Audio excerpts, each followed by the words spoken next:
Anyways I hope you are understanding. ठीक है, एक ने तो मुझसे वो भी पूछा था क्वेश्चन, तो मैंने कहा अब मैं किस तरह एग्जाम्पल दूं। मैंने अपने दुपट्टे का एग्जाम्पल दिया था। किसने पूछा था मुझसे सवाल? रुबिया ने? रुबिया ने नहीं पूछा था, किसी और ने पूछा था regarding deep fascia of anterior abdominal wall. Anyways, so this is during 5th week the midgut is developing. ठीक है, ये अब इसमें अगर डायरेक्ट मैं आपको ये दिखा दी ना और बताती 270 डिग्री रोटेशन हो रही है तो आपके दिमाग मतलब ये के सर से गुजर जाता। अब आप देख सकते हैं कि ये जो है ये स्मॉल, ये प्रॉक्सिमल लिम्ब है, ठीक है, या सेफेलिक लिम्ब, और ये डिस्टल लिम्ब। इसमें सीकम और अपेंडिक्स बन रहा है। ये छोटा सा पोर्शन आप देख सकते हैं, ये इलियम का यहाँ से बन रहा है। मुझे फिर योगिता कहेगी कि हमें कॉलेज आना है, लेकिन योगिता अभी 5 मिनट है, right. And this is the rotation जो हमने अभी अभी पढ़ी है कि this is the cephalic limb, this is caudal limb. First rotation यूं होगी, फिर सेकंड यूं होगी, फिर थर्ड होगी। दिस वर्ड भी आपको देखें करके तो नहीं दिखाना, ये बात तो है, आपको एग्जाम में करके नहीं दिखाना होता, लेकिन आपका कंसेप्ट नहीं होता ना तो आप मतलब ये कि भूल जाएंगे। अब मेरे ख्याल में अगर थोड़ा बहुत आपको कॉन्सेप्ट है तो सिंपली आपने ये बताना है कि there is 270 degree anti clockwise rotation, but first 180 degree there is physiologic herniation, and then the last 90 degree there is return of the contents towards the abdomen. ठीक है, जब रिटर्न हो जाएंगे कंटेंट्स तो देयर विल बी, ये बातें याद रखना क्यों जरूरी है, क्योंकि अगर रिटर्न नहीं हुए 10th वीक के बाद मैक्सिमम 12 वीक तक तो फिर क्या होगा, that is then not physiological. ठीक है, तो ये आपको तब समझ आएगा जब आपने नॉर्मल, ये भी मैंने काफी डायग्राम्स आपके लिए रखी हैं इसमें मफलिया, इसमें समझ आ रहा है। ये देखिए, ये फर्स्ट 90 डिग्री है जिसमें प्रॉक्सिमल लिम्ब जो है वो लेफ्ट में चली गई। ठीक है, अच्छा उसके बाद नेक्स्ट ये हो गया, ठीक, इसमें क्या होगा कि ये सीकम ऊपर आ जाएगा और ये स्मॉल इंटेस्टाइन नीचे चला जाएगा। उसके बाद फिर नेक्स्ट 90 डिग्री में ये देखिए रिटर्न हो रहा है टुवर्ड्स द एब्डोमिनल कैविटी, और फाइनली क्या होगा कि सीकम नीचे आ जाएगा। ठीक, समझ आ गया ना, क्रेनियल लिम्ब, कॉर्डल लिम्ब। अच्छा, जो वाइटलो इंटेस्टिनल डक्ट है ना उसको ओम्फेलो इंटेस्टिनल डक्ट भी कहते हैं, सेम है लेकिन ओम्फेलो इंटेस्टिनल डक्ट भी कहते हैं, कंफ्यूज नहीं हो जाइएगा टर्म्स की वजह से। ठीक, ये पूरा का पूरा रोटेशन मैंने आपको समझाई है, लिखा हुआ है, अगर आप पढ़ना चाहें तो आप पढ़िएगा, लेकिन ये वही है जो मैंने अभी अभी तकरीर की है। ठीक, फिक्सेशन ऑफ इंटेस्टाइन मैंने आपको बता दिया कि क्या होता है कि duodenum, pancreas, ascending colon, descending colon, ये सारे के सारे पोस्टीरियर एब्डोमिनल वॉल से पुश हो जाते हैं। ठीक है, तो पेस्ट हो जाते हैं, तो उनका पोस्टीरियर लेयर खत्म हो जाते हैं। बाकी जो ट्रांसवर्स कोलॉन है, सिग्मॉइड कोलॉन है, वो सस्पेंडेड रहते हैं मेसेंट्री से, and they have the anterior and posterior layer of peritoneum. That's why we call them as intraperitoneum. ठीक, तो then we are coming to the congenital abnormalities. ठीक है, ये समझना जरूरी है। मुझे अब याद पड़ रहा है कि शायद मैंने आपको लार्ज इंटेस्टाइन की भी congenital anomalies नहीं बताई थी, है ना, रह गया था, राइट, तो वो भी इंशाल्लाह डिस्कस करेंगे। अब आपको ये नजर आ रहा है ना। Now what happens if there is failure of return of the physiologic herniation? ठीक है, तो फिजियोलॉजिक हर्निएशन अगर रिटर्न ना हो तो ये हो सकता है, क्या हो सकता है, this is known as congenital omphalocele. Congenital omphalocele, omphalocele का मतलब है कि अम्बिलाइकस से पूरे के पूरे कंटेंट्स जो बाहर निकल रहे थे, now they are covered by the part of the yolk sac and amniotic membrane, और ये यहाँ से अम्बिलाइकस शुरू हो रहा है। समझ आ रही है बात?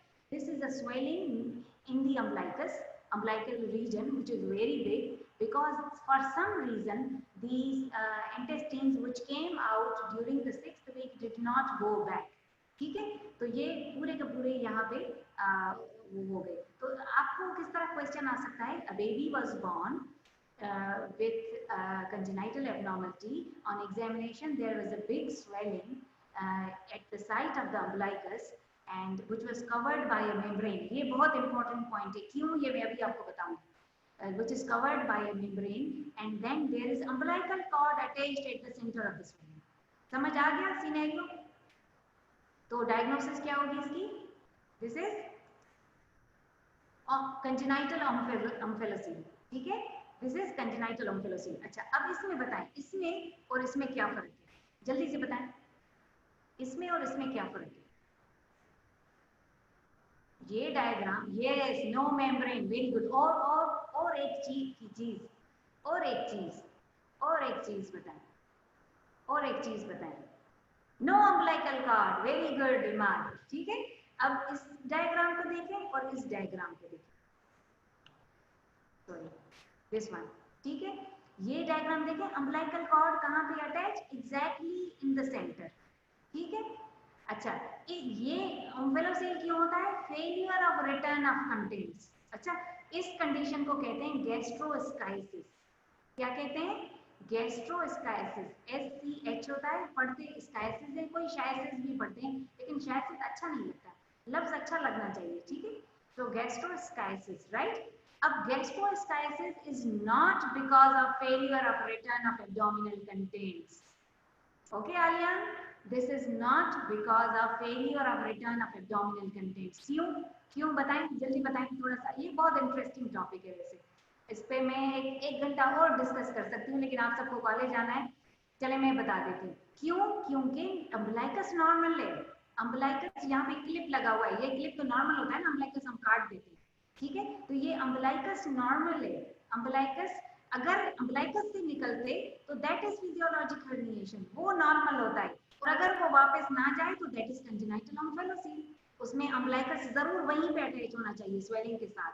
समझ आ रही है बात, तो मैं जरा थोड़ा सा, yes this is Farah, very good, this is defect in the anterior abdominal wall, by some reason the somites, the musculoskeletal system।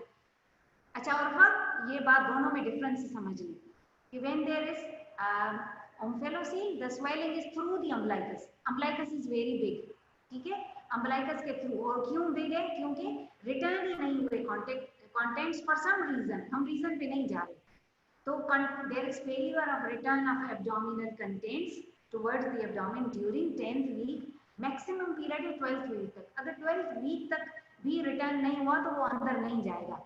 तो अब क्या है, अंदर एब्डोमेन में कुछ स्वेलिंग है या कोई कंजेनाइटल कोई जेनेटिक डिफेक्ट है, ये हम नहीं कहना चाह रहे। बहरहाल देयर इज फेलियर ऑफ, इस डायग्राम में there is failure of return of abdominal contents inside and they are protruding through the umbilicus and they are covered by the membrane। अब ये membrane क्या है, yolk sac है, plus उसके ऊपर amniotic membrane, ठीक है।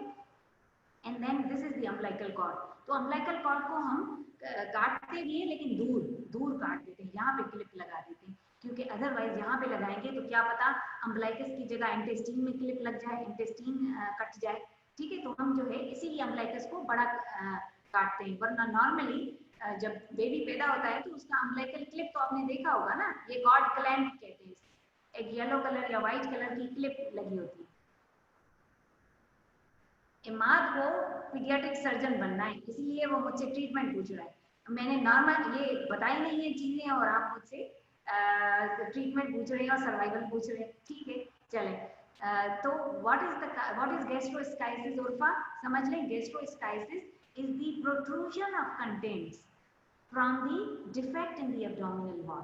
अब डिफेक्ट है मतलब पेरिटोनियम में भी डिफेक्ट है और एब्डोमिनल वॉल में डिफेक्ट है, मींस यहाँ पे ट्रांसवर्सल एब्डोमिनस, यहाँ पे इंटरनल ऑब्लिक, रेक्टस एब्डोमिनस, ये सारी की सारी डिफेक्टिव है, होल बना हुआ है। तो जैसे ही बेबी पैदा होता है, या तो पहले ही निकले हुए होंगे, ठीक है उर्फा, या जैसे ही बेबी रोएगा करके तो ये सारे के सारे बाहर निकलेंगे, ठीक है। तो क्योंकि इंट्रा एब्डोमिनल प्रेशर की वजह से ये सारे निकलते आएंगे। ट्रीटमेंट बिल्कुल है, परेशान ना हो, ये बेबीज बिल्कुल सर्वाइव करते हैं। हम थोड़ा सा ये होल बढ़ा के पूरे के पूरे इंटेस्टाइन वॉश करके सेलाइन से अंदर रख के स्टिच कर देते हैं, इतनी मजेदार सर्जरी होती है ये, जबरदस्त। बहरहाल बेबीज सर्वाइव, और जब बेबीज सर्वाइव करते हैं ना तो बहुत मजा आता है, ठीक है। बहुत सारी कंजेनाइटल एनोमलीज देखी हैं, surgery is very interesting, I am telling you. अच्छा, तीसरी चीज जो आप सब में हुई होगी, अब आप सब घर जाइएगा और अपनी अम्मी से कहिएगा कि मेरा जब मैं 2 या 3 महीने का था, इमाद, अच्छा इमाद लेके आएगा, इमाद को ये टास्क दे रहे हैं, इमाद आपका 2 या 3 महीने का पैम्पर पहना हुआ अगर फोटो है तो लेके आइएगा, ठीक है। तो उसमें आप देखेंगे कि अक्सर करके जो बच्चे होते हैं उसमें ये अम्बिलिकल हर्निया होता है, जब रोते हैं तो अम्बिलिकस बाहर निकल आता है, ठीक है, अम्बिलिकस बाहर निकल आता है जब रोते हैं। ये 3-4 महीने तक ये नॉर्मल है। क्यों नॉर्मल है, क्योंकि खास करके जो बेबी थोड़े से कम वेट के पैदा होते हैं, 2.5 वेट था उनका, या जो मतलब जैसे कोई अगर, बाकी सब तो मैंने पतले देखे, कोई मोटा आपकी क्लास में कौन है उसका नाम बताएं, थोड़ा सा हेल्दी हो मोटा, कौन है, जल्दी से नाम बताएं मुझे आपकी क्लास में, फिजर, ओके, खिजर जो है जब पैदा हुआ था तो उसका वेट था 3.5 kg, माशाल्लाह यूं था, ठीक है।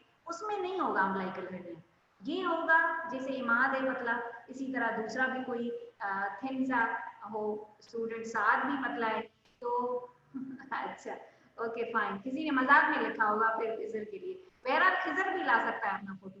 तो जब बेबी पैदा होता है तो क्या होता है कि प्रेशर की वजह से, बार बार रोने की वजह से अम्बिलिकस से थोड़ी थोड़ी सी जो है हर्निया विजिबल होता है। वो फिर जैसे बच्चा 5-6 मंथ्स का होता है तो अम्बिलिकल रिंग जो है वो शॉर्ट स्मॉल हो जाती है, तो फिर ये बाहर नहीं निकलते, ठीक है। This is completely normal umbilical hernia.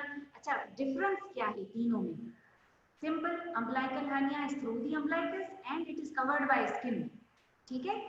and so a baby is 4 months old and when he cries there is a swelling in the umbilicus which is covered by skin. What is the diagnosis? Hurry up.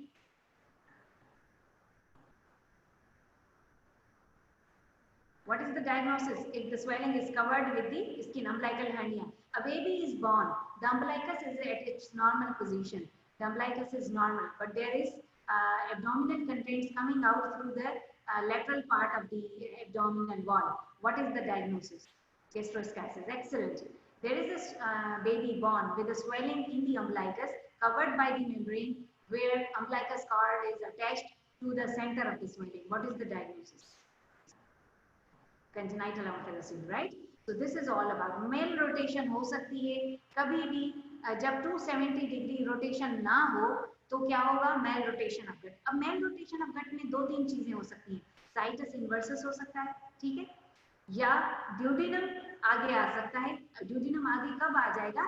जब 270 degree clockwise rotation, जब 270 degree clockwise rotation होगी, anti clockwise नहीं, clockwise, तो reverse rotation की वजह से duodenum आगे आ जाएगा, और ड्यूडिनम आगे आ जाए क्या मसला है बताएं? It will compress superior mesenteric artery and will cause ischemia of the gut, ठीक है। ये आप देख रहे हैं, ये कंप्रेस कर रहा है सुपीरियर मेसेंट्रिक आर्टरी को, तो ये जब आर्टरी को कंप्रेस करेगा तो there will be ischemia. Okay, so I hope it's clear to you. Atresia हो सकती है, इलियल एट्रीजिया, ठीक है, means there will be failure of recanalization like duodenum of the ileum, ठीक। तो this is also, this can be treated, cut करके normal parts हम join कर देंगे। So Meckel's diverticulum is actually the part of the remnant part of the vitalointestinal duct, ठीक है। अगर vital intestinal duct, ये आप देख सकते हैं, ये this is normal vital intestinal duct which should be obliterated, okay, while the abdominal contents are returning, और इसका कनेक्शन नहीं होना चाहिए स्किन के साथ, ये डिटैच होनी चाहिए, ठीक है। कनेक्शन किसका होना चाहिए? सिर्फ और सिर्फ अम्बिलिकल आर्टरी और अम्बिलिकल वेन का, ठीक है, अम्बिलिकस के साथ। ये कनेक्शन अम्बिलिकस के साथ नहीं होना चाहिए। फॉर सम रीजन क्या होता है कि कनेक्शन रहता है, फिर पता है क्या होता है? दो चीजें हो सकती हैं, एक, या तो जैसे बेबी बड़ा होता है तो यहाँ से येलोइश कलर सिक्रीशन आती है अम्बिलिकस से, मदर गेट्स फॉर इट कि भाई येलोइश कलर की सिक्रीशन जिसमें थोड़ी सी फाउल स्मेल है, स्टूल की स्मेल है, क्योंकि ये डिस्टल इलियम है, मैंने बताया था ना 2 फीट पहले, तो डिस्टल इलियम से ये जो है सिक्रीशंस आना शुरू होती है। This is known as omphaloenteric fistula या वाइटलो-इंटेस्टिनल फिस्टुला, ठीक है, क्योंकि सिक्रीशंस आ रही हैं, एंड और it may lead to detachment, लेकिन ये डिक्रीज नहीं हुआ साइज में, तो it will be like appendix, but appendix at 2 feet proximal to the ileocecal junction. So this is the Meckel's diverticulum, right? I hope it is clear. Meckel's diverticulum is a remnant of vitalointestinal duct but detached from the umbilicus, और ये इसकी शक्ल appendix की तरह होती है। Laiba, I am talking about Meckel's diverticulum, जिसको हम कहते हैं this is the remnant of the vitalointestinal duct। vitalointestinal duct जब डिटैच हो जाए इंटेस्टिन तो वो डीजनरेट ना हो, ठीक है, वो डक्ट डीजनरेट ना हो तो वो अपेंडिक्स की तरह होती है, और उसमें इन्फ्लेमेशन भी अपेंडिक्स की तरह होती है, तो इसमें सर्जरी भी अपेंडिसाइटिस की तरह होती है, लेकिन this is called Meckel's diverticulitis, ठीक है। इन्फ्लेमेशन, ये आप जो रेडनेस देख रहे हैं ना, दिस इज एक्चुअली इन्फ्लेमेशन। अच्छा, दूसरी चीज है वाइटलो इंटेस्टिनल या अम्फेलो एंटेरिक फिस्टुला, ठीक है। Fistula means there is still a connection with what? With umbilicus, अब वो सेकेंडरी अम्बिलिकल वेसिकल तो डिटैच हो गया, लेकिन ये डिटैच नहीं हुआ, ये वहीं का वहीं रहा। ठीक है, ये पिन पॉइंट होगी ओपनिंग, लेकिन पिन पॉइंट ओपनिंग से भी वाटर तो आ सकता है ना। बलून में आप एक सुई उसमें डाल दें, पानी भरें, तो छोटे से सुराख से भी बाहर आएगी ना पानी। तो वो छोटा सा सुई जितना सुराख होता है, जिससे जब बेबी खाता है पीता है तो यहाँ से थोड़ा सा पानी आ सकता है। ठीक है, एंड दैट पानी is yellowish colour because of bile content. ठीक, तो ये बाइल डिस्टल इलियम में येलो कलर हो जाता है, ये तो पता है ना, तो ऊपर ग्रीन होता है, नीचे तक येलोइश हो जाता है because of secretions and biliary content. तो फ्लूइड में कम। ठीक है, इतनी सारी मैंने तकरीर कर ली, आपको कॉलेज भी आना है, I understand, I hope it's clear. Rotation plus ये कंजेनाइटल एनोमलीज, कोई भी मुश्किल हो, post your question on the at, right. Thank you so much, मुझे लगा है कि आपको बात समझ आई है। Will be discussing development of hindgut next time. ठीक है, thank you so much Aliyan, thank you, Imar, thank you so